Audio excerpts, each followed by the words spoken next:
Good morning, EOP fans. It's your boy, Pat Bernard, a.k.a. the Gobbler, of course. Long sign over there, not the real Joe Flacco, but close to it. My man, Mike Lauer. What's up, buddy? What's going on? And we are, if you're taking a notice, guys, we're a little light this morning. That's right, Big Al.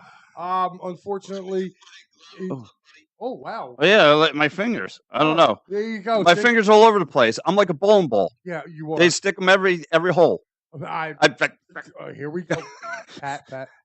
So, I gotta show people. Oh. We have the Bernard line. He didn't reach it yet.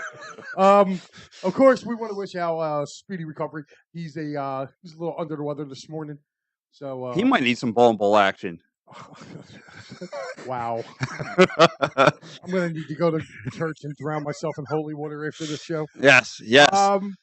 But Pat, we have a very interesting Sunday morning.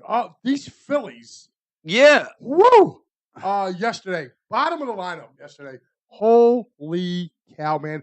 I was with Al and Sal yesterday doing a pretty. I saw that. Yes, and it was kind of great. I was gobbler free for a day. Yeah, stress free. I mean, it was kind of hard because, you know, if you would have been there, we would have had to keep you on the leash with all the meat going behind.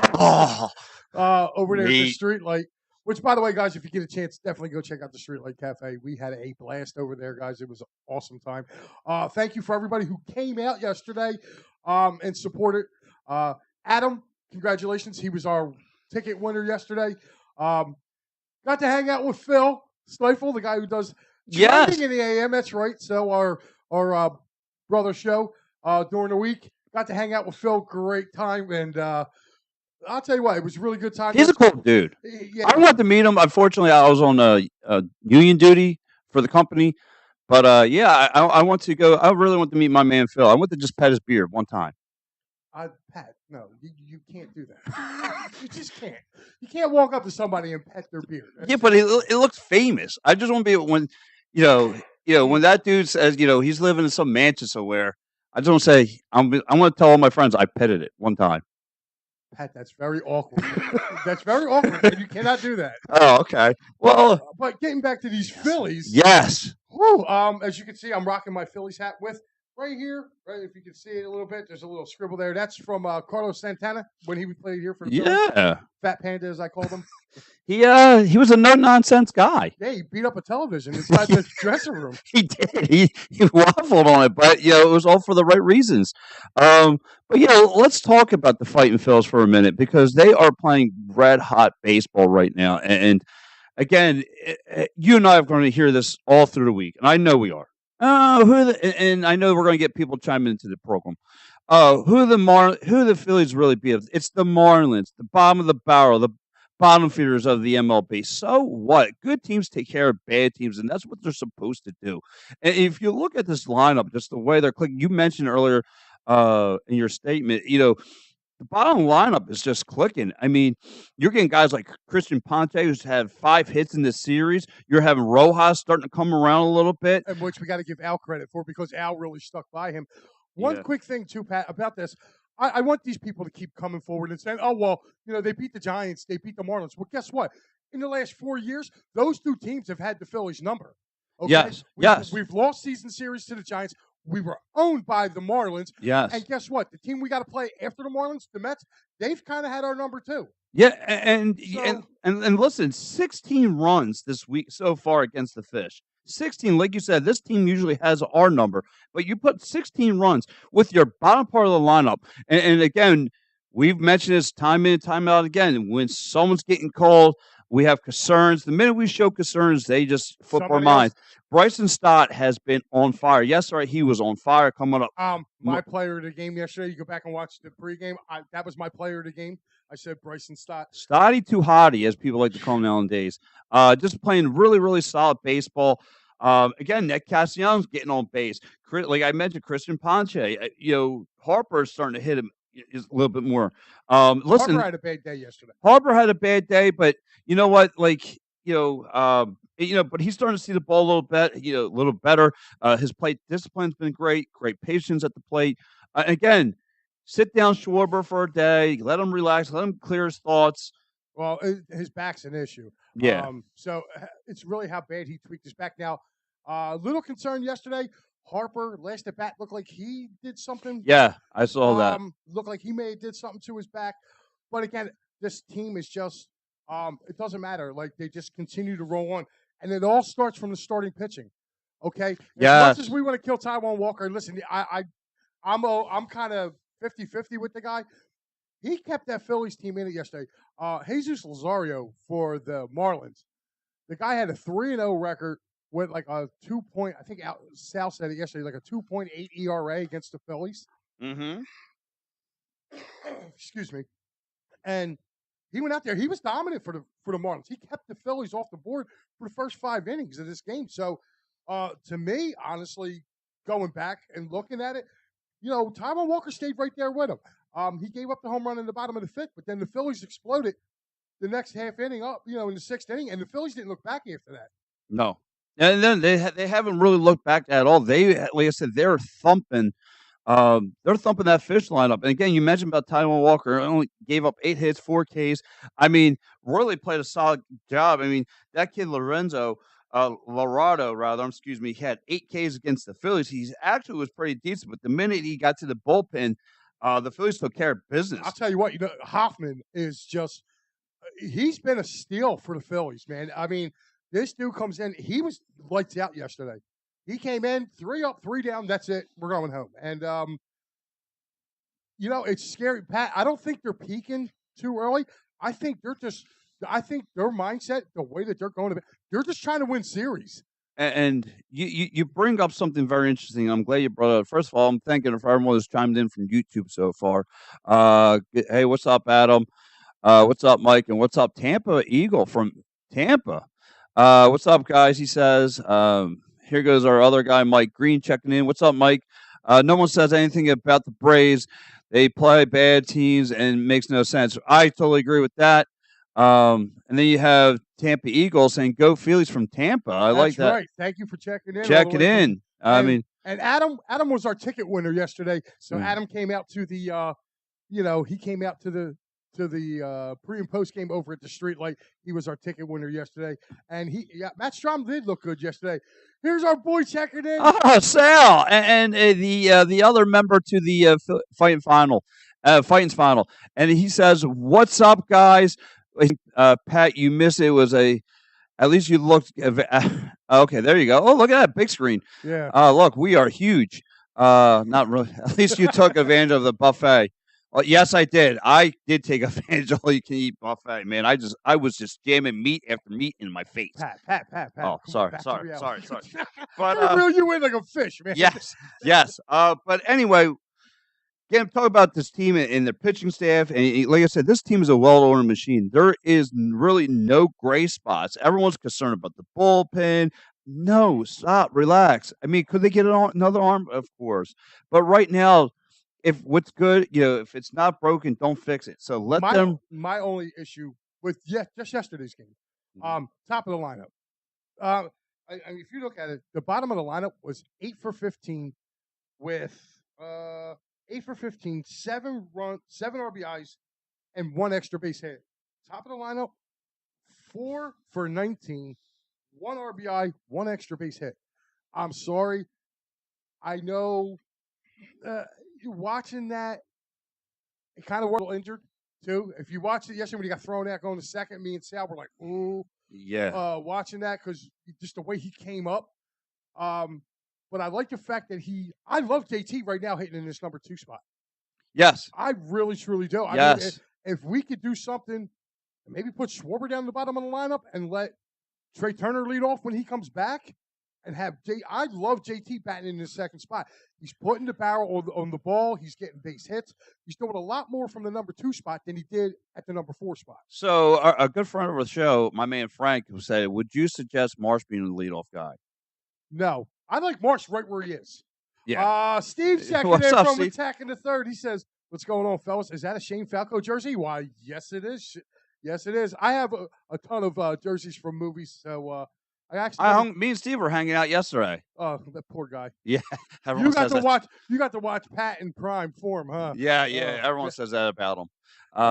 It says pain heals, chicks dig scars, glories last forever. Yes. And I will be debuting. I have a new one from the movies, a new jersey. I will be debuting that in a few weeks. So stay tuned for that one.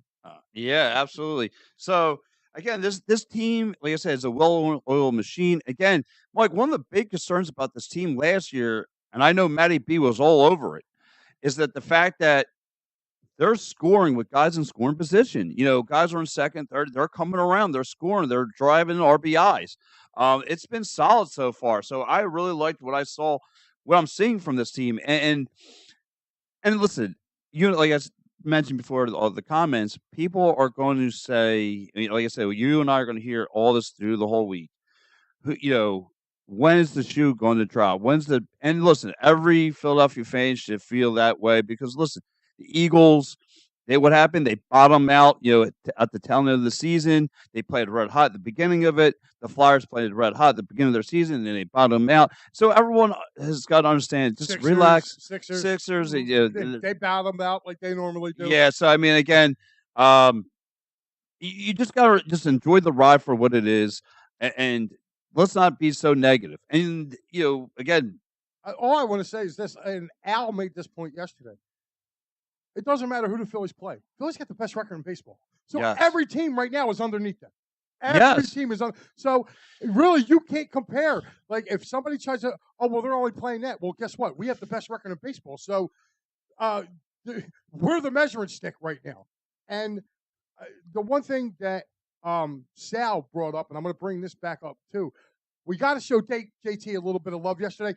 Gunning down 2 runners yesterday, trying to steal. And I'll tell you what, another guy, Christian Pache, threw a laser yesterday in the fourth. I believe it was either third or fourth inning, and he nailed the guy from Florida trying to turn it in from a single to a double.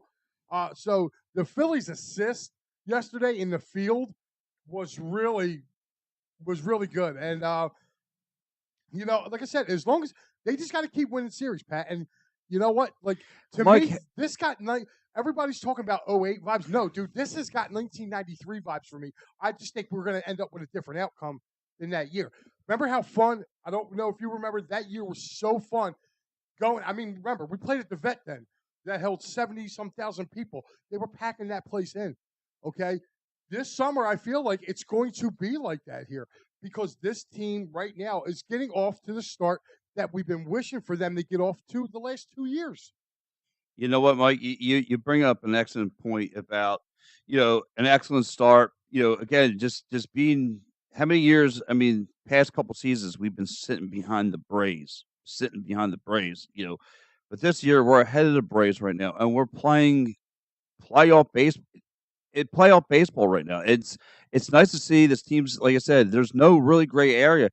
And like you said, Mike, you're talking about the attendance. Like, by now, I would see a lot more blue seats. But I am now seeing that place packed every night. Like, it's got the 08, 09 vibes as far as being packed. But this is a different breed of baseball. This is a team that's guys are scoring 1 through 9. Guys who can hit 1 through 9. How many times we got to see a manager from the other team come to the mound, have a conversation with their pitcher, trying to work things out? You saw it you saw Friday rather. Trevor Rogers came to he tried every which way to come up with a slider that was right outside the strike zones, trying to get the Phillies to fish. They were showing great patience. They weren't falling for it. They were just tattooing that kid. By the 5th inning, when that kid got rung up by his manager, He goes into the bullpen, starts throwing the Gatorade container, starts punching things. But this is what the Phillies lineup does. Just when you think you have them against the ropes because you got them, 2 strikes, 2 outs, they'll come back and strike venom into you. And that's how bad it is. I mean, that's how bad this lineup is. I mean, they'll thump you. And like you say, you go on the other side of the ball. And who saw this season from Ranger Suarez? Ranger Danger, people call him 7-0, the best. Listen, he's the best pitcher in baseball right now. I don't care what anybody has to say. Yeah, I'll tell you what though, there is a team out there that's got where their starting 5 is probably better than the Phillies, and that's the Cubs. Their starting 5, dude, their ERAs are like something crazy right now. Oh, our boy checking in. What's up, Diego? Mr. 6 for 6. Diego Belanci. Make sure you can check him out on the Sully Squad every Monday night. And also, he's our beat reporter for the Union. Yes. Mike Green also checking in, saying 93 was an absolute blast. That team was fun. Yes. Mm-hmm. Look who's checking in, my boy. Oh, the Papernick. What's up, Mike? He said Turner, Realmuto, Bohm, Harper, Bohm, Schwarber, Marsh, Castellanos, Stott, Rojas. That should be the lineup. I agree with him there. I think you should drop him down. And I think they will, man. If JT's continuing to hit in this number 2 hole, you got to keep him there. He's setting the table, man. And I'll tell you what, he's like, I felt like yesterday he kind of, he kind of helped out Harper yesterday. Like I said, they went against a tough lefty yesterday in Jesus Loaiza. But, I mean, he was tough. But he was able to get Friday night. He was moving it around. And I love the fact, too, with Bohm being in the 4 spot.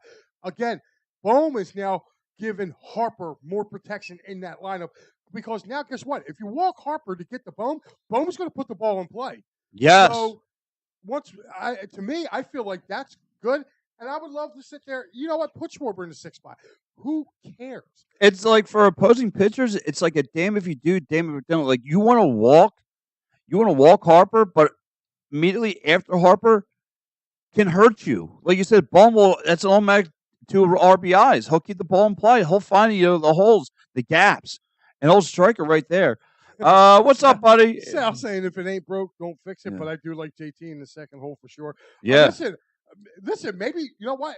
This may sound a little odd, but if Turner's hitting and you do keep Schwarber there, you put JT number 2. Drop Turner down the lineup. Yeah. Drop him down. Give it a shot with him. Maybe he's dropping him down. You can't hurt this team. Yeah, I mean, if you listen, 1 through 9, really 1 through 8. I mean, and you can actually say 1 through 9 now because Rojas is starting to uphold his end of the deal. Yeah, he really is, and his bats are looking good. Yeah, his bats are looking good. I mean, he's batting like 230, which if you're getting 230 from a ninth guy, a ninth position batter, that's pretty darn good. Sal said that yesterday.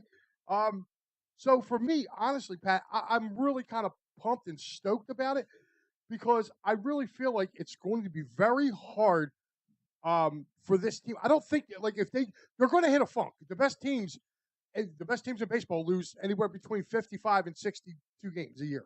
And that's the best teams. And that's the question. If you guys are watching the show, please chime in. Are you guys worried about this team bottoming out at the tail end of the season? Because I'm seeing a lot of concerns about that this team is going to bottom out. And like I said, just be like the other sports teams in this town. Kind of bottom out the tail end, and then you come up with nothing. That's the heartbreaker. Are you worried about that? I'm not worried about it because I'm just looking at, like you said, will there be a funk? And to me, it's like because in the same, it's different with this team because when I look at this team, okay, Nick Castellanos is cold, but he's going to be cold for 2 weeks. Within the 2 weeks, everyone else is playing hot, and then just say Harper gets cold for 2 weeks. Well, that's when Nick Castellanos starts to get hot. Like. There's always when someone's getting cold, someone's really going to get really hot. So it's different with this team, even with the pitching staff. This starting pitching has been solid. The bullpen, guys from last year, who you tighten your sphincter about, they're stepping up. You got how about Greg Soto? I mean, Greg Soto. To me, I got to give Greg a little love. I mean, to be honest with you, the only guy who I'm worried about right now in that pen is Sir Anthony Dominguez. I think he needs to be sent down. Send him for assignment. Let him get his head back right. Okay, I felt like he came back from that surgery, and since he's been back from that surgery, it's been crazy. With him, like I just don't feel like he's got a confidence issue. I think he needs to go back down. Send him down to the minors. Send him down for 10 days. Let him go work on his stuff, and then bring him back. That helped Alvarado back in 22. Yes. You know what I mean? Alvarado was all over the place. They sent him down for a couple weeks. He came back up. He was a totally different pitcher. The Phillies need to do that with Sir Anthony. You get Sir Anthony throwing back the way he did in 22. Now you add that piece to that bullpen. This bullpen is going to be formidable. And I'm only talking about Strom. Listen to you got Strom. You would have Sir Anthony. You would have Kirkering, Hoffman, and Alvarado. That's 5 deep, dude. That bullpen is going to be scary because you can have, and he likes to do closer by committee, and I know some people don't like that, but that saves your arms. And what the starting pitching's doing right now, Sal said it best yesterday during the postgame. He said, I'd rather have my starting pitching right now go longer in games and give that bullpen a rest. So for when we need the bullpen later on in the year, that bullpen's going to be there. They'll be rested. They'll be ready to go. Yeah. So, and besides, too, I think it's going to help the pitchers going out, too. I mean, listen. You're going to need all – and like I said, I know it's May, but if we could get to the postseason, no matter where we're at, whether we're the number 1 seed or 6, we get in there. And like you said, come playoff time, it's all about pitching. If you have the arms right for you, that's clicking, the bats will do its part. The bats, and listen, the best thing for this Phillies team, for me, and I know it's going to sound nuts, was to see a pitching staff like the Diamondbacks last year. Something they weren't used to seeing, something that shook this team up. Well, because now they open the floodgates with this offense that they don't get intimidated. I'm seeing opposing pitchers throw some inside changeups, and sliders, and they're hitting off it. Like, you look at that shot from Stott yesterday. Oh, yeah, that was dead. It was the insides of fastball, and he crushed it. Another thing, too, the bottom of the lineup is not a sure out now, too. If you look at it, the bottom of the lineup is not a sure out. So if you're looking at it, you're seeing, again, I felt like Rojas and Kirkering, the moment got a little too big for them. It happens. They're rookies. So it's not going to be big for them now. Now they're going to be like, we've been here. Right. Their feet are wet. Right. So now it's just like, okay, we can relax, we can play. Guys like Pache are stepping up. They're getting more hits. I feel like our bench is better this year than it was a year ago. Mm-hmm. They got to find a way to keep Cody Clemens up here. I don't know what they're going to do. They got to find a way to keep him up here on that bench. They sub Harper for some games, and I think they would be pretty good. But, Pat, you know what else is pretty good? Oh. Yeah, Sherry's Tickets. That's right. Make sure you guys go to www.sherrystickets.com. Great price, no hidden fees for sports, concerts, theaters, and you save an additional 10% with the promo code EOP10. So make sure you get over to Sherry's Tickets. Family owned and operated since 1946. Again, you will save an additional 10% by using that great promo code EOP10. And of course, guys, if you are in some legal trouble and you need a good attorney, make sure you reach out to our guy, David R. Cherry. That's right. You can reach him at www.cherryinjurylaw.com, or you can reach him at 610-565-0300 for workman's compensation, motor vehicle accidents, personal injury, criminal law. Make sure you reach out to David R. Cherry and tell him that the boys from EOP sent you over. Yeah, absolutely. So, guys, we're going to keep on and continue. Hold on. I got some comments, man. Let me go. Oh, yeah. Whip them out. Here we go. Jose Nunez sticking in. This is Pat with the Andrew Rick question last night at the Union Bowl. Yes, it was, right, Jose? You know what I mean? I'm thinking about it. Listen, guys, if you're down, any Union fan who checked out was at the game yesterday or now, because the Union have now lost 3 straight home games. They left in tie in D.C. So, listen, I asked the question, is Albert Silva, is the experience of him being a potential starter? Is he a serviceable backup? Because to me, he's been showing he's more of a Fitzpatrick. He looks hot for a couple of games. He's starting to cool off to me. And listen, they brought up Andrew Rick from the Union too.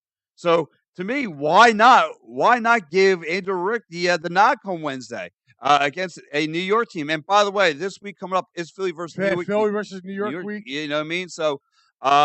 And, Jose, we are going to touch a little bit about the Union because I did see a lot of Union fans booing yesterday and concerned with this soccer club. And they got to understand that you don't have your best striker and your best goaltender, so you have to be patient. Here goes back to Sal, though. He said, if we're going to slump hard, do it now because I'll be pooping bricks in the end of September if they go on the paid losing run leading into the playoffs. Hello, 2023 Eagles. Mitch checking in. Our boy Mitch Kopsky What's checking up, Mitch? in. Mitchy Poo. I like morning, to go to Mitch. Mitchy Poo. He's a good guy to hang out with. Mitchy Poo. Oh, poor guy. Mike Pepperton says, I'm more worried about Robbie costing the team wins down the road. Mike, you can't go to Robbie right now because the guy's pushing. You got to tip your hat to the guy. Yeah, you got to tip your hat to the guy. He's pushing the right buttons. I said yesterday it's more of a 50-50 mix. He's making some right calls. If anything, he needs more credit than he does negativity because, again, you're getting guys from AAA. You're getting guys who are off the bench. Your facility player. Your your bench players. They're come up and hitting the ball. So yeah, Robbie's not the problem right now. And you know what? He may cost them a few games, but I feel like this team is more talented to pull them out of him making a mistake. Like they can correct that. Yeah, and listen, if you're going to get on him about the whole Schwarber thing, put him in a different area, and he's always going to be lead off. If you want to, that's fine. He's stubborn with his lineup, but it's working. But here's the thing, though. It's not just Robbie that put him at Schwarber at leadoff. Schwarber was a leadoff guy in Chicago. Everywhere else. He was a leadoff guy in Washington. So it's not like he wasn't – we're the only ones that put him there. Okay, he's done it before. That's why he's leading off, because he has – Mike checking in says, over the years we were worried about a slow start. We can't be worried about them bottoming out, cross that bridge when we get the time. Yeah, no, it's not that, but it's always good to look ahead.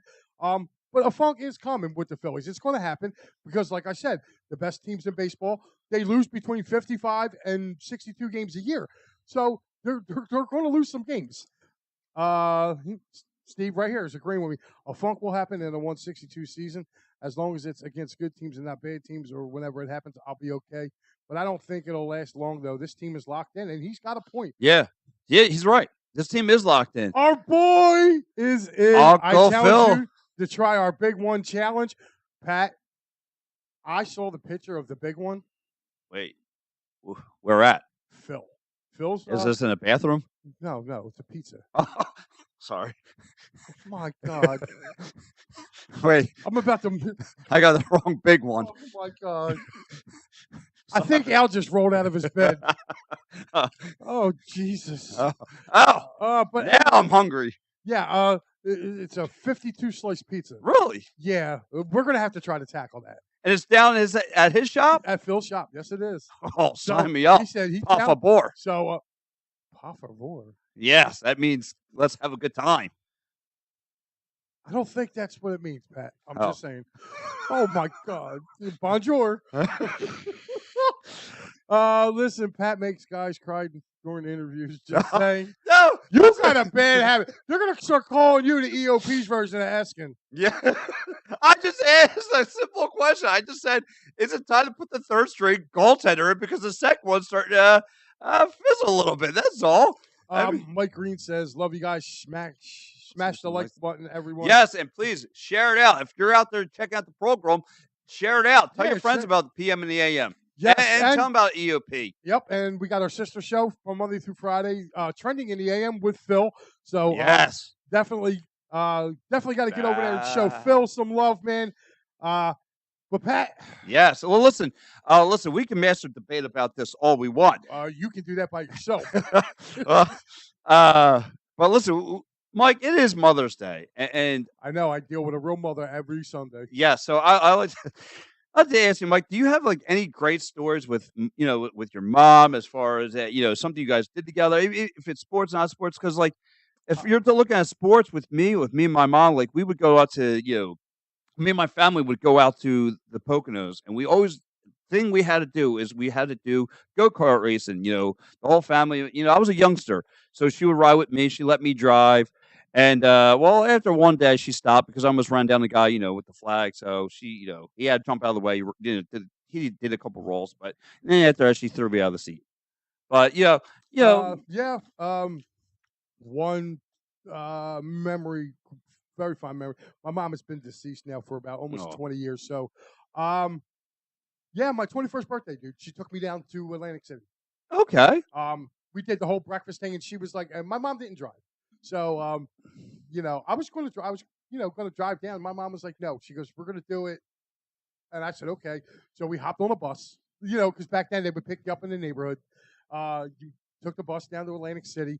You turned your ticket voucher in. You got like $20 in quarters.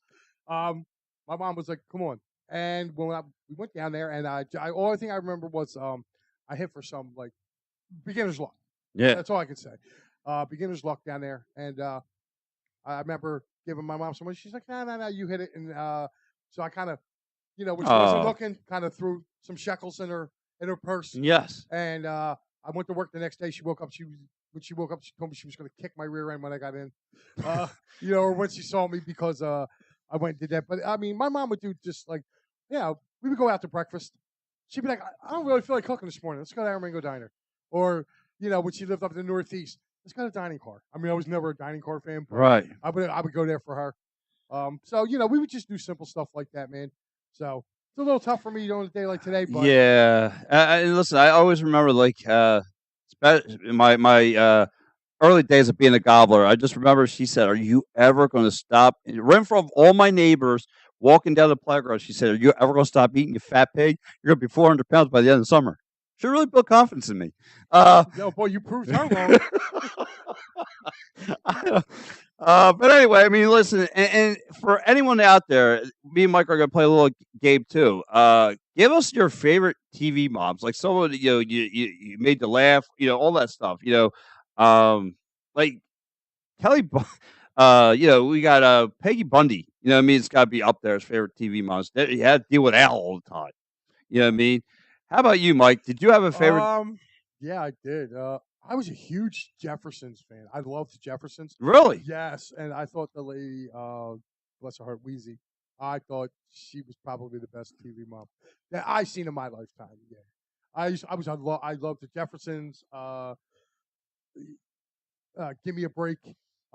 Yeah. But Nell Carter wasn't really she was a mother figure, but Right. she wasn't really a mom. But like in the show, lady, God bless her soul, the lady that played Wheezy, she was a mom, and she always had to keep George in place. Yes. So I mean, that was one of course, the original one is Leave It to Beaver's mom. Like she was Yeah. the mom, the TV mom for the longest time. But I kind of wanted to go outside the box a little bit. Yeah. No pun intended. But I just, everybody loves Leave It to Beaver's mom. But to me, the lady that played Wheezy Jefferson, There, you know what I mean? my favorite TV mom because she gave it to you straight. Yes. So again, kind of reminded me of my mom. But guys, you guys that are watching out there, who was your favorite TV mom? Yeah, I mean, throughout the show, I mean, I know we're going to be talking a lot about the sports, but I mean, if you guys have a favorite TV mom, please throw it to the comment section. We would love to hear from you. So, and Mike, listen, I know you were big into listen to some of the Eagles press conferences this week. Vic Fangio said something, and Kelly Moore. So, Mike, take it away. I'll tell you what. I like what I heard from Vic Fangio. He is going to hold these guys accountable. Like if you listen to what he said, I guess what was being done a year ago, they didn't make adjustments. Okay, certain guys on the defense weren't speaking to the defensive coordinator, either one of them. Darius Slay supposedly didn't speak at all to Matt Patricia. Now, we don't know whether that's true or not true. There was some history there. But if you listen to what Kenny Gainwell said on that podcast he was on, there was definitely a disconnect between the coaches and the players a year ago. And I feel like with Kellen Moore and Vic Fangio, number one, these guys are veteran coordinators. Mm-hmm. These guys have been around. So, and Vic has been coaching defense forever. And I think he carries a little bit more weight because he was there 2 years ago. He was a consultant. Okay, Gannon ran the defense, but Gannon ran his version of Vic Fangio's defense. Right. So it was. So now you got the guy who your coordinator 2 years ago was running a version of the guy, the guy's defense. Yes. Now you have the guy. So this guy can show you how to play or coach you up. That's the thing that was missing. The one other thing, too, is a lot of people are talking about the defensive linemen, Jordan Davis and Jalen Carter. I'm sorry. Did you see the defensive line coach? It's the guy from the came from the Seattle Seahawks. He was their defensive coordinator. Yes. That dude is going to have them guys in shape, ready to play. That dude looks like he doesn't take anything. And I like what I've seen so far as them, as far as talking about what they want to accomplish. They had an area of need, they attacked it. Now, I know people, are not, some people have an issue with the GM, some people have an issue with the head coach. That's fine. Yeah. But they're hearing what they're talking about doing. Of course, every Dallas fan's going, "Oh well, where do you get I was about to go right into this because there's some certain Cowboy fans out there. Oh yeah, you think Kellen Moore's going to do differently from you? All he's good for is running curl routes. Well, guess what? I watched the Chargers last year. Guess what? Mike Williams didn't run. He didn't run no curl routes. Okay, the guy who ran curl routes for them and slant routes was Keenan Allen. That's Keenan Allen's game. Okay, well, you know what I did see a lot of last year? I saw a lot of Austin Eckler going one-on-one with linebackers, and Justin Herbert was feasting him the ball. A guy like Gerald Everett, who's been around the league forever and a day, Gerald Everett was eating at the tight end spot. So I saw that, and I saw him create a lot of mismatches by motion. That's one thing the Eagles didn't do a year ago. You know what I mean? This guy he's going to draw up plays. Now, to me, I feel like it's a little sour grapes when you're hearing it from a Cowboys fan because he was the scapegoat that got fired from out of there.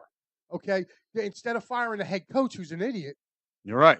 Okay, they pushed the blame on Kellen Moore. Obviously, Kellen Moore had something to offer when. Don't take this the wrong way, but he was let go by the Cowboys, and the Chargers swooped him up like that. And you guys laughed at the Chargers. Chargers' offense was pretty good until injuries set in. You're right.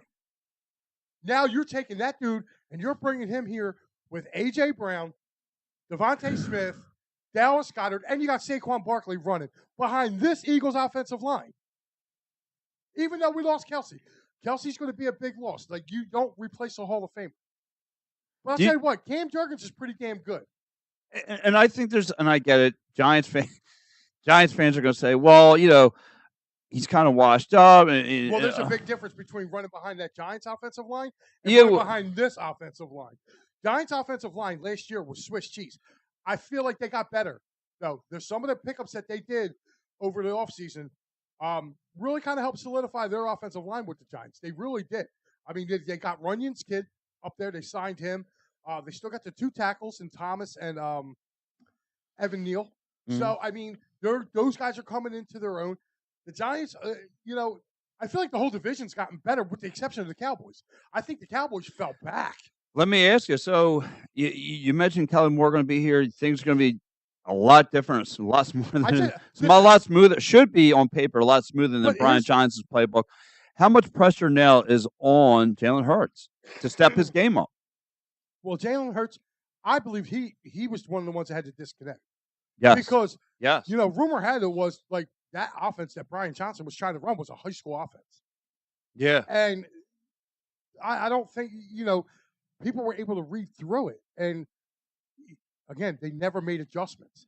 So I think that frustrated. I think that was a disconnect between Brian Johnson and Jalen Hurts, which led into a lot of people having disconnect with the offense.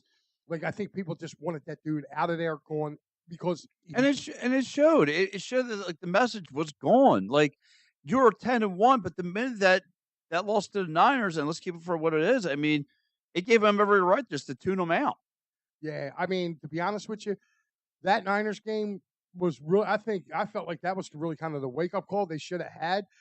Like they should have came back with a little bit of fire. But Sal says I was going to say Peg Bundy too, but Constance's mom on Seinfeld was great. Yes. I also like the chick. Was it what the hell was her name? On the Big Bang Theory. And never not Leonard. What was the geeky guy's name? Yeah, the hot girlfriend on there. But the mom, you would never see her face, but she would always be screaming. You gotta watch. I can't remember her damn name, but she was great. She's like, no, you're not going to do that. She was always embarrassing the dude. Angry Ant checking Oh boy! Look who just rolled out of bed. Look who's just rolling. What's good, The Fuge? Mount Fuji. What's up, dude? Adam says, with Kellen Moore, there should be no more bubble screens. No, but do you know what? You know what you might see a lot of? That he did run with LA. He did a lot of tight end screens, which to me, I'm more for that.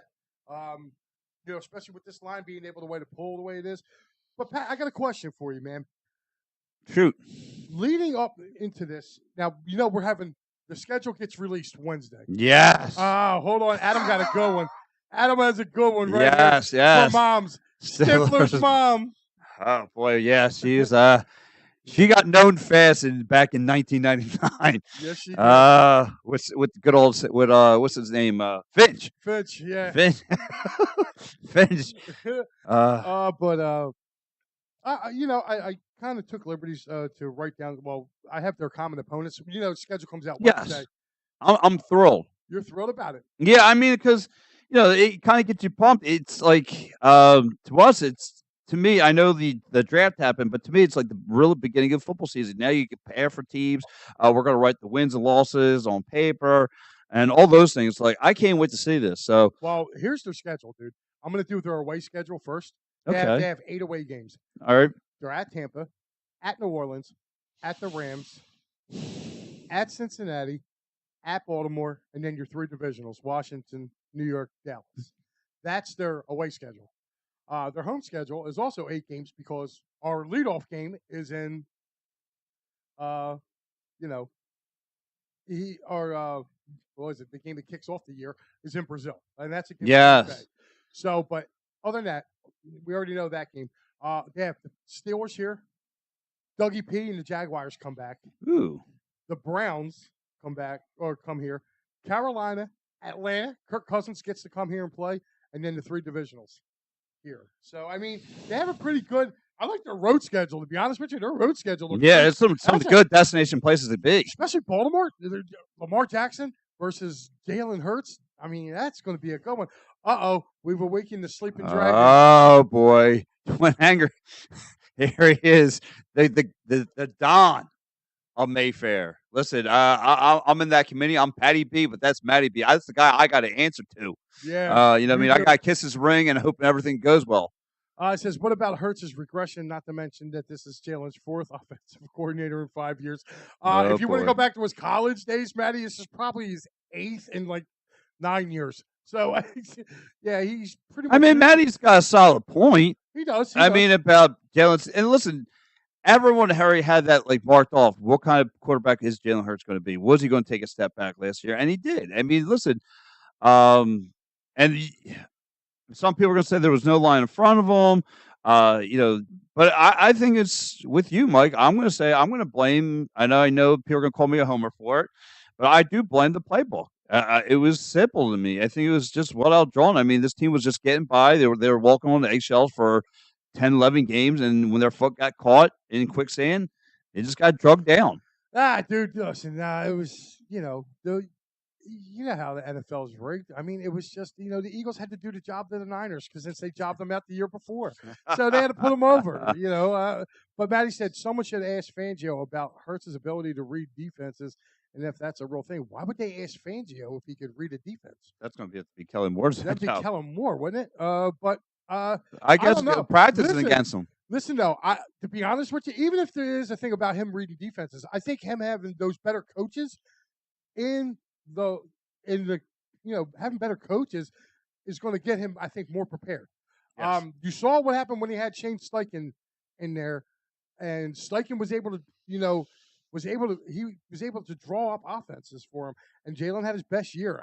I just think having Kellen Moore in there, I think they're going to be better than they were a year ago. I'm not saying that they're going to go back to the Super Bowl or, because that's still way yet to be determined.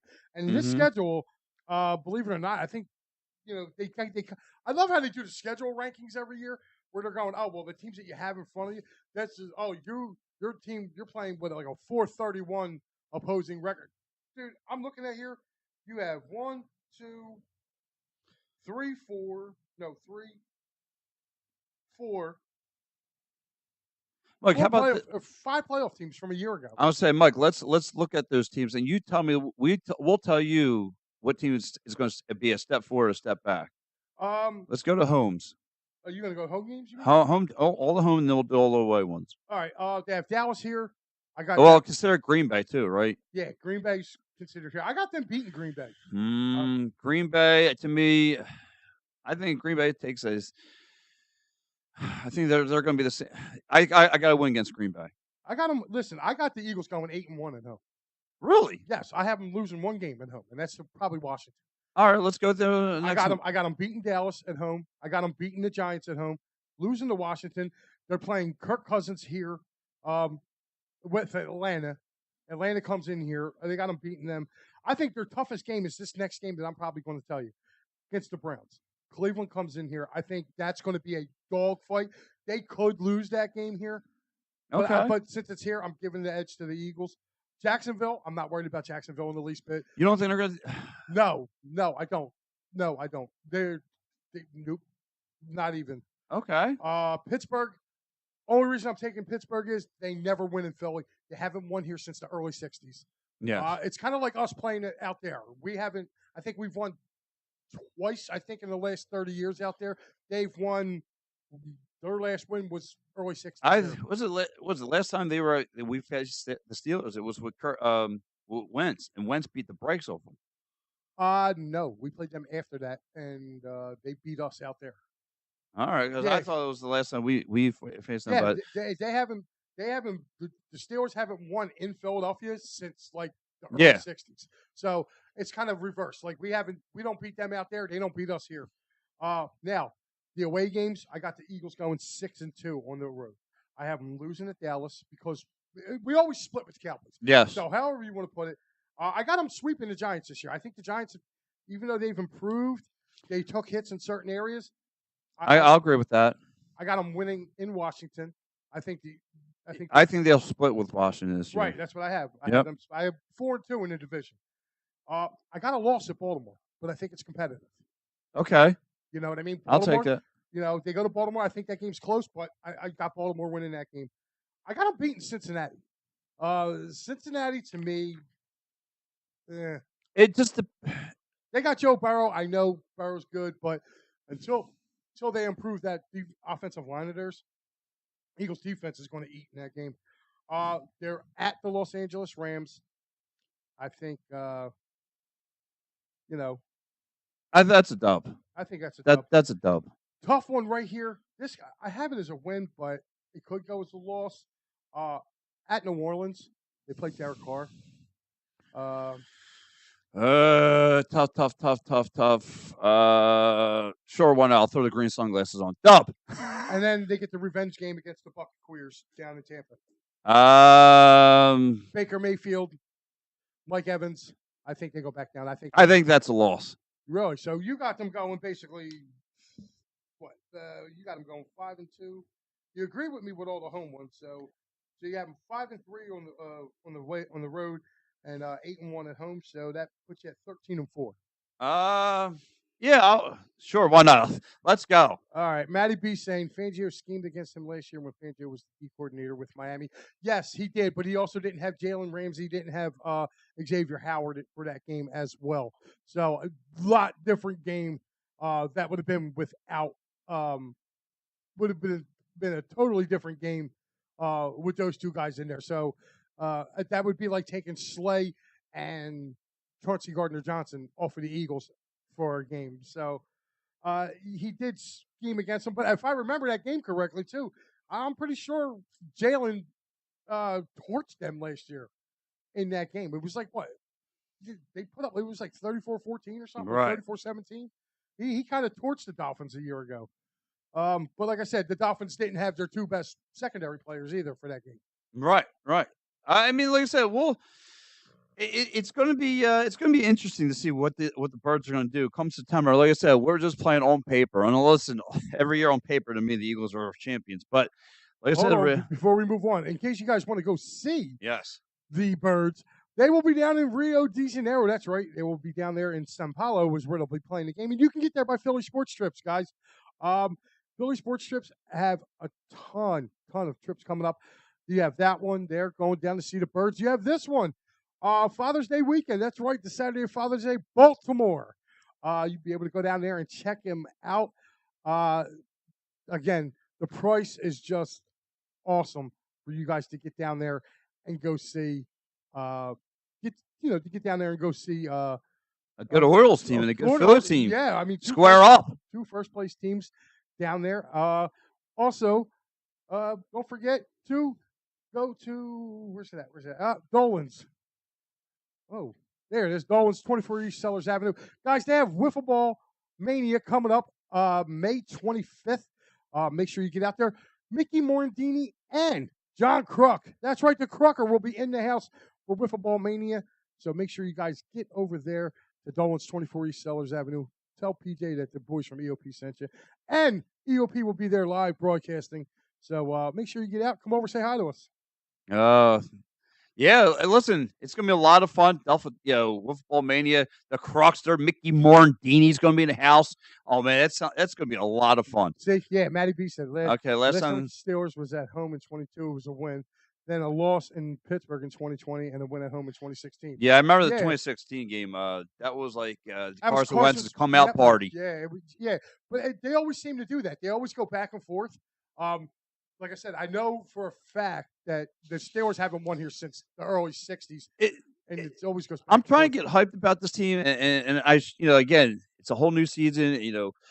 It's just, and I know for a lot of Eagles fans, the last part of the season is just going to leave a bad, dry taste on your tongue about it. And listen, you have every right, you should. But, you have to be excited for Kelly Moore. You have to be excited for Vic Fangio. I mean, and listen, the guy wants to finish his season out in Philadelphia. I mean, like he said, 40 years ago, he was coaching here at the Vet. Now, all of a sudden, he wants to finish his story. That seems to be a common theme. Yes. He wants to finish his story here in Philadelphia and leave on a good note. Leave in the sun, leave on a good note. Yeah, I don't think this is his last coaching job for Fangio. And he also mentioned that too. He said, "This is a business. Anything can happen at any time." Pat, let me ask you a question. Going around to the other divisions, right? I'm going to name the division. Give me your winner out of that division. Ooh, I like this. AFC East. You have Miami, you have the Jets, you have the Patriots, and Buffalo Bills. Who are you taking in that division? I'll go with the common theme. Give me Buffalo. Okay, I took Miami. Okay, that's fair. AFC North: Baltimore, Cleveland, Pittsburgh, Cincinnati. It's probably down to Cleveland or Baltimore. Give me Cleveland. That's what I took. I took Cleveland as well. AFC South: Houston, Indianapolis. I'm trying to remember who else. Oh, Jacksonville and. You got Houston and Jacksonville. Houston, Jacksonville, Indianapolis, and I'm missing one other team there. Oh, Tennessee. That's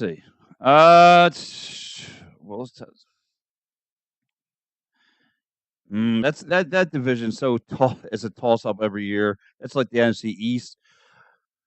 I'm gonna have to go. Give me Dougie P. All right, I took Houston in that division. Okay, and of course, AFC West. You have Kansas City, Las Vegas,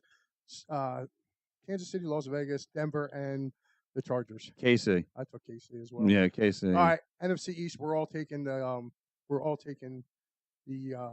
Eagles, I guess, to win the East. You taking the Eagles? Yeah. No. Give me the Commanders.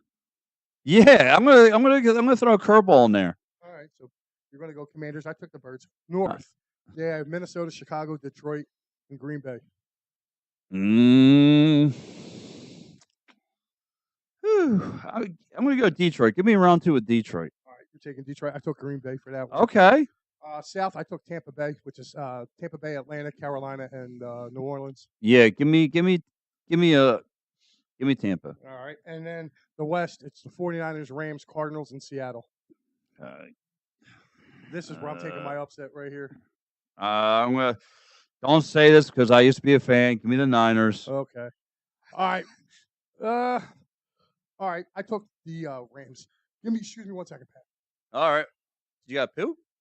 All right. Well, listen. Mike's got something out of his toilet. But listen, you're with me. And listen, we're going to talk about this again. What's your predictions as far as the Birds? Do you think they're going to run this division? Do you disagree with me as far as on paper? I say the Commanders are going to take this. I think the Commanders are going to walk out of the NFC FC East. I think that's where the Commanders are. Yeah, I think the NFC East is. The Commanders are going to win it.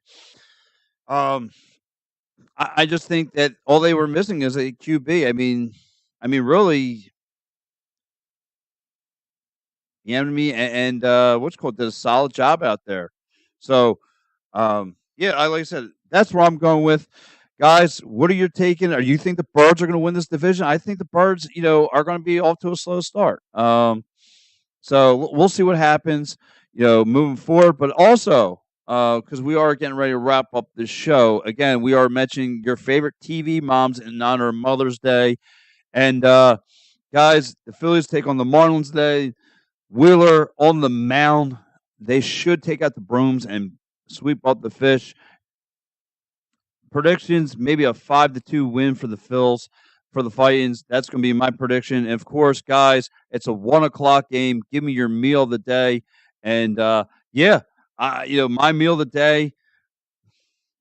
I'm gonna.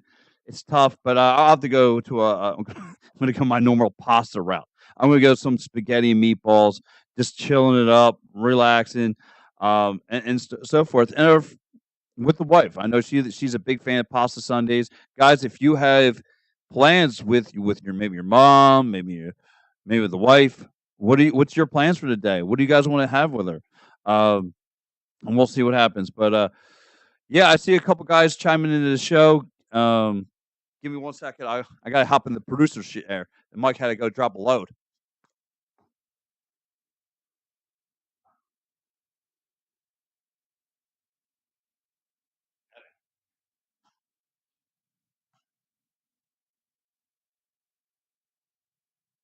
Sorry about that, guys. Mike had to go drop a turtle. But anyway, let's get over here. Comments here. So I talk to you guys. But yeah, I see Matty B's checking in. Matty B's also saying Jets, AFC East, Cincinnati, Houston, AFC South. AFC South. That's what he has, and AFC West is Kansas City. I like it. I like it. I like it. So much. Everyone's probably going, "What the hell's going on over there?" Of course, I don't know how to work the damn mice, the mouse. So, of course, Angry Auntie says, Pat, no eating hot dogs. Come on, man. Why? Why can't I eat a hot dog? No, I was just trying to hold it down till you got back off the do your thing. So. Sorry about that, fellas. Guys, this happens sometimes in live TV and live nature calls at times. So sorry about that, guys. Where you at, Pat? I'm just trying to get on the clicker. Oh yeah, I don't. That's because you're on the wrong clicker. Oh, I usually click things. You broke it. Oh, nice. So yeah, you could pull some comments. Yeah, that's what I was trying to do. I couldn't get it, to pop up there. This is only great on live radio. Here we go. There you go. Jets in the AFC East, Cincy in the North, Houston, AFC South, KFC West. Oh, okay, Matty Bay, that's a good one. Mike Papernick says pork loin, homemade mashed veggies. I guess you were asking what they were eating today. Yes. Oh boy. What are they going to do with their significant other? Or with the mama bear? Matty B says NFC East, Dallas. Are you kidding me, Matty? Dallas. You're talking Dallas. No, you're being a hater there. NFC North, Detroit, South, Tampa Bay. And I guess you meant to say NFC West. NFC West is the Niners. No, the Niners are going to believe that the Super Bowl hangover is real this year. Adam says 7-1 win. I like it, Adam. And Pat is a chair stealer. No, and he hit me in the gut, dude. I had to go to the bathroom. Yeah, I mean, listen, we just trying to quickly play substitution off the bench. I mean, listen, my man's his face turned into another color. It matched my jersey. Yeah, listen, it hit his back door real fast. Whatever was banging on it. Yeah. So let's get back on track here. Oh. So, Pat, What are you doing for today? I mean, it is Mother's Day. I just said I'm just gonna have your typical pasta dinner. Shocker. With the wife. I'm gonna join the Phils today. I'm hoping the Phils. Are Uh, you making the pasta dinner, or nah, is your dude. wife? Nah, she'll have to do it because you don't see this. I can eat How the do you food. screw up pasta? Listen, Oh, never mind. you know who you're talking to. Yeah. I screw up a lot of things. It doesn't take hard for this guy to screw up things around Oh here. man. Listen, I Well, can't even click a mouse right. I can tell. You know what I mean? Yeah, you got all kinds of things That going sounds on like a over lot of here. work. Just put your hands and click on things and touch it. Again, guys, my apologies, but hey, stuff happens. Yes, yes. But Mike, what's your Al's, meal? Al's rolling out of his bed right now, going, "Oh, I left these two." Yeah, let these two in charge. That hurts. What am I doing today? That is a very good question. I have no idea. I have no idea today. It's up to the home foreman. There you go. I just saw Angry Ants. That's the Paul Reed of EOP. Yes. Oh my God. Yes. Where is that at? Yeah, I'm a horrible off the bench. Oh, that is great. The Paul Reed. Pat, you ready to wrap this up? Yeah, listen, and one more thing before we get out of here, guys. And again, for you Union fans, I want you guys to check us out. Again, the Philadelphia Union, a lot of people showing concerns. And like Jim Curtin mentioned yesterday in the press conference, you missed your best striker, you're missing your number one goaltender, showing a lot of injuries as of late. So, guys, I want to know from you guys before we get out of here, are you guys concerned about the Philadelphia Union? And listen, we're going to talk about this furthermore come Thursday night with me and Steve. We're going to break this all down, guys. Listen, they need to get back in the win column. Wednesday night, they're back at it at Subaru Park. So we'll see. Like I said, this is Philly versus New York week. The Phillies and Mets this week. You got Philly, Union, and NYFC. So, Mike, before we get out of here, one more question I got to ask. Give me your ultimate dislike, most hated face New York athlete of all time. Somebody put on a New York uniform that you could, whether it's the Yankees. Darryl Strawberry. Darryl Strawberry. Yeah. You went to a Met. Yeah. And the reason I went to a Met is because when I was younger, the Mets were really good. And Right. The Phillies, sometimes they were good, sometimes they weren't. But we used to get a ton of Mets fans that would come down and they would do that stupid ass chant, Darryl, Darryl. And it would be so great because I remember going to a game and they started chanting Darryl, and it was so funny. He struck out, and the Phillies went in the bottom of that inning, and they proceeded to smoke the Mets 26-7. Von Hayes hit 2 home runs in the same inning that day. Really? Was at that game. Me and my brother were at that game. So for me, I gotta hate the face because he was darn good, and he crushed the Flyers. I got to go Messier. Messier. He had to hate the face, but man, was he good. And yeah, you wanted him as your captain. Yes. But yes. Kaepernick said Keith Hernandez, so we're right around the same team there. Yeah. Anthony says Doc Gooden. I thought I thought he was a Mets fan there, but maybe he hated the New Yorkers. Dennis Potvin, yeah, he was a good goalie, man. Yeah, if you look at it, I can go one for each sport. Yeah, same. Yeah, basketball, Patrick Ewing. And one, he played for Georgetown. I hate Georgetown. I root for Nova, so I didn't like him to begin with. If you go to hockey, again, I wasn't so. Esa Tikkanen was a guy who I hated. Played for the Rangers. He part of that Edmonton, New York connection. He followed Messier and Glenn Anderson over. He was on the '94 Cup team. Esa Tikkanen couldn't stand that dude. It's funny. A friend of mine, his name's Chris Bruno. He looked just like Esa Tikkanen, but he was a Rangers fan. So he was like, "Hey, I'll take that compliment." But yeah, he did. He looked just like him. But Esa Tikkanen, he could get under your skin. You always want to punch him in the face. Let's see, football. You can pick a New York Giant. Yeah. Really. I never hated Taylor. Because I respected his game. Like Taylor was a guy you had to fear. If I'm looking at Tiki Barber, couldn't stand Tiki Yes, Barber. yes. He would Jeremy Shockey. Yeah, well, I like Shockey. Did you like Shockey? Yeah, I thought Shockey. He had to hate the face. But you know what though? He was tough as nails. Yeah. Tough as nails, dude. You had to respect him. So yeah. Oh, let's get into some of these other ones. Yeah. He said wants to be JD Drew. Pat wants to be JD Drew. He said that was Felix, Mike. Well, who was Felix? Uh, hmm. And he put up 2 laugh emojis too. Yeah, I mean, I said it was. I think I talked about Tikkanen. So, what is it? Ty Domi. This was a good one. Ty Domi was a real good one.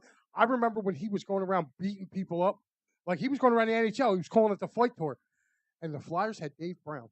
And I'll never forget this because me and my buddies, we went to the game. It was Rangers against Flyers. And my one buddy, Rich, was a Rangers fan. He was more of a Messier fan than he was a Rangers fan. Because when Messier went to Vancouver, he said, I'm not rooting for Vancouver. He's like, and he became a Flyers fan. But he turned around and was like, we went to the game, and it was like, all we went there for was to see Domi fight Dave Brown. And everybody knew Dave Brown was going to light Domi up. And I'll give Domi credit. He fought him not once, not twice, but 3 times. And so, first time, Dave whooped him. Dave Brown whooped his tail, stood over him, and did the belt thing. Right? Really? Yeah. And then the second fight, Dave got him again. The third fight was more of a draw. I think Dave was just tired by then. But holy cow, man. They went 3 times. And that little dude, Ty Domi earned my respect that day. I was like, that's a bad dude. I was like, I didn't think he was that bad. I thought he was a punk, to be honest with you. But then I saw him fight Dave Brown 3 times in one night. I was like, holy cow. Dude. Yeah, I mean, I got a bunch of hate to faces for me. I'll start with the Giants. I mean, I respect this game because you were talking about someone who's tough as nails. It was I'll go to Eli. I mean, he could take a hit. I've seen that dude take hits, pummeled. I mean, he had a hate to face, but for me, it was shocking. But that was, you want to talk about respect. I'll respect Eli. I mean, again, and I hate to say it, but hey, listen, he beat the GOAT twice. I hated T.O. I think a lot of people hated T.O. Yeah. I liked him, but yeah, I mean, this week, Philly, New York, and the Phillies gotta send a little message to that team up north because they kind of had, like, last year. I felt like it got back to a little even Steven last year, but the previous 4 years between that, they're coming down beating us up. To me, the Mets unplugged their season by June, so we'll see what they got. I mean, of course, again, they got the polar bear coming through. Well, listen, they're about to unplug their season now. I mean, the Nationals are ahead of them. Right. So, I mean, you're looking at it right now. The Nationals are in 3rd place in this division, and they're at 500. They're at 19-19. So, again, the Mets were making some noise a couple weeks back. I think our buddy Art probably already checked out. I know. He's checked out. He's hot underneath the rock. He's a weasel. Don't pay no mind to him. Of course, he has nothing to root for anymore. No, well, obviously, they make him. I love Art to death, but when you he's a front running weasel. I feel bad for him. My buddy Bo too. My buddy Bo's a huge Leafs fan, but he'll be the first one to tell you every year. He'll be like, "Look, dude, they're overrated." Like he'll tell you. You would talk about a team with high expectations that gets you nowhere. I mean, they are. I mean, you just know, dude. When it comes to hockey, they're not. They're not making. If they make it past the first round, it's luck. Yeah, it's luck because they just never. They don't play teams that are good enough. Looking for the future and bring up young players. Yeah, they're looking for the future and bring up young players, but they keep signing guys like Lindor and JD Martinez. And, I think Pete Alonso gets traded at the trade deadline anyway. I think he goes to a contender. As long as he doesn't go to the Dodgers. Like, dude, like people talk about the Phillies spending a lot of money. Jesus God, how much money does Dodgers put out? Mike, I got to ask you before we roll, who's going to the Cup in the West and who's going to the Cup in the East? Ooh. Down to your Final Four, the Florida Panthers are up 2-1. Oh, no, they won yesterday 2-1.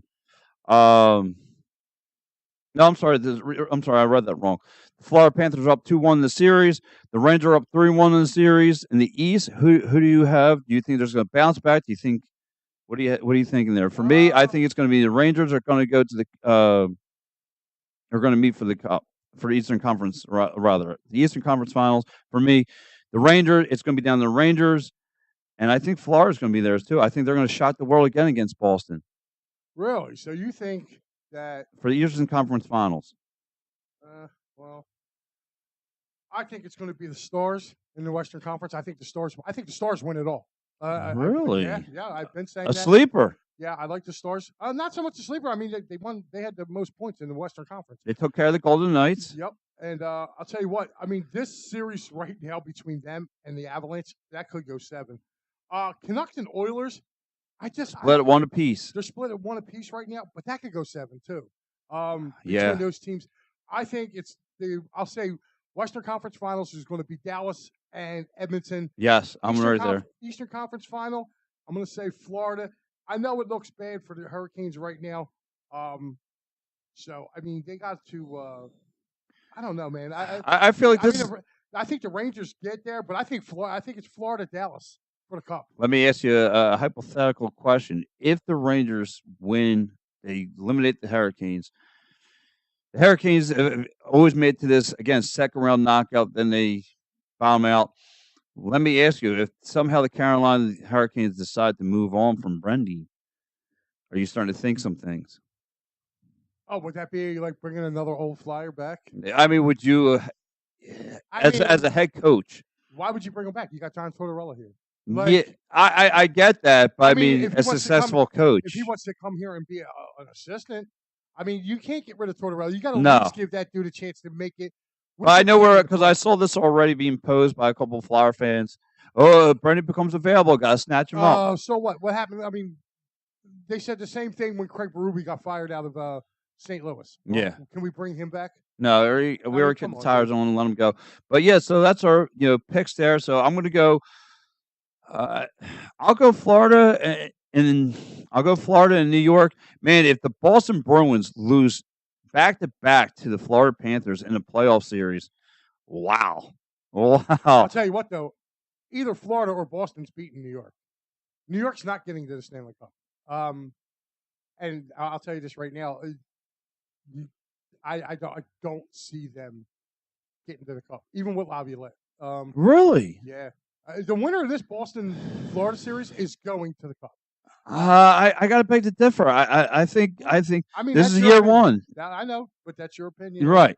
I don't think they get there. Like I said, I think it's going to be Florida and Dallas for the Cup, and I think Dallas is going to win the Cup this year. I said it a few weeks back. I had the Stars winning it all. Okay. So again, that's where we kind of differ. I think Dallas will be there, but I think I think Edmonton kind of walks out of the West. Comes out of the West, represents the West. I think the Rangers represent the East. And so you're saying New York, Edmonton, Stanley Cup final? Yes. That would be interesting. I mean, it really would, considering the history. Mm-hmm. If you look at it, Edmonton with all their cups. Bruins now have the Brady curse in our semi-permanent state of sports blue balls for the next 20 years. Oh, Steve, that was great. So here we go. And for the NBA West, I'm going to go Game 4. You have Dallas Thunder up 2-1. No, Dallas is up 2-1 in the series. And then you have the Timberwolves up in the series. Minnesota Timberwolves up 2-1. So who do you have walking into the Eastern Conference? Western Conference. I think Minnesota gets to the finals. Minnesota gets to the finals. I think Minnesota gets to the finals. Young team. And man, I would. It's going to be Boston, Minnesota.